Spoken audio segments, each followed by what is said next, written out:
F-35 or J-35. This is no longer a hypothetical debate for Pakistan. In December 2025, the Pentagon confirmed that China formally offered Pakistan 40 J-35 stealth fighters. That single move turned Pakistan's fifth-generation discussion into a real decision, not a future dream. On one side is the F-35, the most networked stealth fighter ever built, but tightly controlled by the United States. On the other side is China's J-35, less proven, but designed to be exported, customized, and politically unrestricted. This video answers one question only. If Pakistan had to choose, which stealth fighter actually works in a real South Asian war? We are comparing stealth design, engines, sensors, weapons, electronic warfare control, cost, fleet integration, survivability against India, and long-term independence. Part 1. Stealth design. Two very different philosophies. Let's start with stealth, because this is where the difference begins. The F-35 is built around extreme sensor fusion. Its stealth isn't just about radar cross-section, it's about staying invisible while acting as a flying command node. Every surface, angle, and coating is optimized for frontal stealth, especially against X-band radars. The J-35, however, follows a different logic. China designed it for balanced stealth. Frontal, side, and partial rear, optimized for regional air defense penetration, not global expeditionary warfare. This matters for Pakistan. PAF does not fight expeditionary wars. It fights short, dense, radar-heavy conflicts against a peer adversary. Stealth alone doesn't win wars. How long you can stay stealthy in a real fight does. Part 2. The engine battle. Single versus twin redundancy. Let's talk raw power. The F-35 is powered by the Pratt & Whitney F-135, the most powerful single engine in fighter history, pushing 43,000 pounds of thrust. It is a masterpiece of engineering, but it is also a single point of failure. In contrast, the J-35 uses twin WS-19 Huangshan engines. Together, they provide over 46,000 pounds of thrust. For Pakistan, this twin-engine layout offers a critical advantage: redundancy. If one engine fails during a high-stakes mission over the Arabian Sea or the Thar Desert, the pilot has a chance to bring the airframe home. Furthermore, the twin-engine configuration allows the J-35 to hit speeds of Mach 2.0, significantly faster than the F-35's Mach 1.6 limit. In a high-speed intercept, that Mach 0.4 difference is the difference between catching a target and losing it. Part 2. Radars and sensors. Information versus control. In combat, the best sensor is useless if you're not allowed to decide how it's used. The F-35's AN/APG-81 AESA radar is still the gold standard. Its real strength is fusion, radar, IR, electronic support, and off-board data all merged into one picture.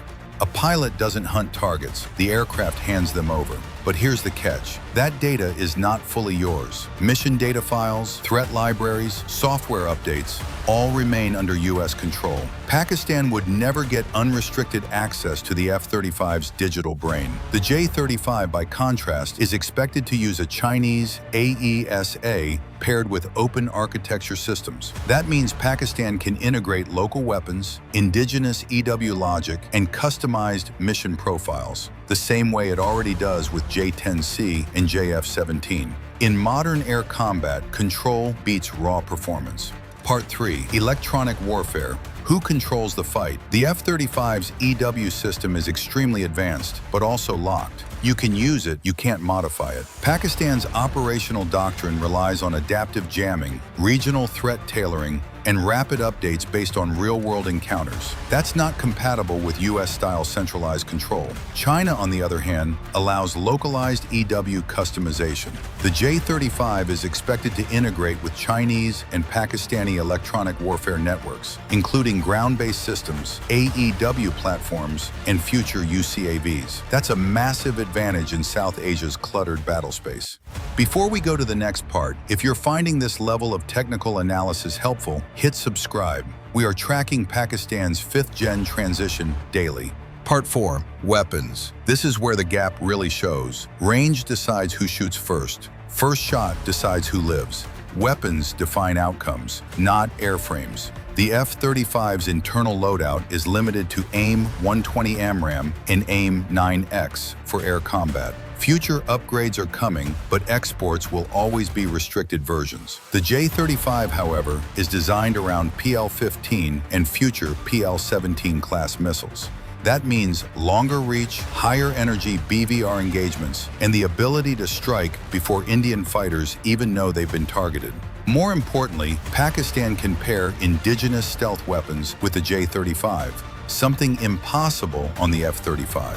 A stealth fighter carrying non-stealth weapons is half a solution. Part 5. Cost in numbers. The reality check. And this is where the F-35 argument completely collapses and the uncomfortable truth. One F-35 cost Pakistan not just money, but political obedience. Purchase cost, sustainment, spares, upgrades, software access, all controlled externally. Pakistan would never be allowed to operate the F-35 at full potential, even if it somehow acquired it. The J-35, on the other hand, comes with lower acquisition cost, flexible payment terms, local sustainment, and higher fleet numbers. In air warfare, numbers still matter, especially when paired with stealth. Part 6. Maintenance and sortie rates, the cost of staying in the air.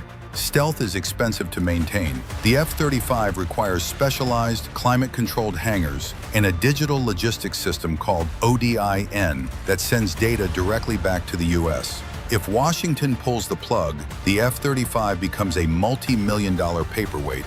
The J-35 is built for a different reality. China is marketing it as a rugged stealth fighter designed for higher sortie rates, meaning how many times a jet can fly in a 24-hour period. For Pakistan, having 20 J-35s that are mission-ready is better than having 40 F-35s that are stuck in the hangar waiting for a U.S. software update. In a war of attrition, the jet that is easiest to fix is the jet that wins. Part 7. Integration with Pakistan's existing fleet. This is where the decision becomes obvious. Pakistan already operates J-10C, JF-17 Block 3, Chinese AEW and C, Chinese data links, and indigenous weapons. The J-35 fits naturally into this ecosystem. The F-35 would sit isolated, unable to fully integrate with Pakistan's current kill chain without U.S. approval. Pakistan doesn't need a solo stealth jet. It needs a stealth node inside a Chinese-Pakistani combat network. Part 8. Survivability against India. India's Air Force is modernizing fast. Rafale, Su-30 upgrades, future AMCA. Against this, the F-35 offers technical superiority, but not strategic freedom. The J-35 offers something else: predictability control. Pakistan already understands Chinese systems, Chinese doctrine, and Chinese escalation thresholds. That reduces risk in real combat scenarios. Deterrence is not about perfection, it's about credible, repeatable dominance. Part 9. The big picture: why Pakistan would never choose F-35. Let's be blunt. Pakistan does not need the world's most advanced stealth jet. It needs the most usable stealth jet. The F-35 is powerful, but politically constrained, digitally locked, and strategically incompatible. The J-35 is not perfect, but it is customizable, expandable, and controllable. In modern warfare, control equals survival. Pakistan does not need the world's most advanced stealth fighter. It needs the most controllable, most deployable, and most survivable stealth fighter. The F-35 offers unmatched technology, but limited freedom. The J-35 offers slightly less polish, but full operational control. In modern air warfare, control is not optional, it is survival. That is why if Pakistan ever fields a fifth-generation fighter, the answer will not be American stealth, it will be Chinese stealth on Pakistan's terms.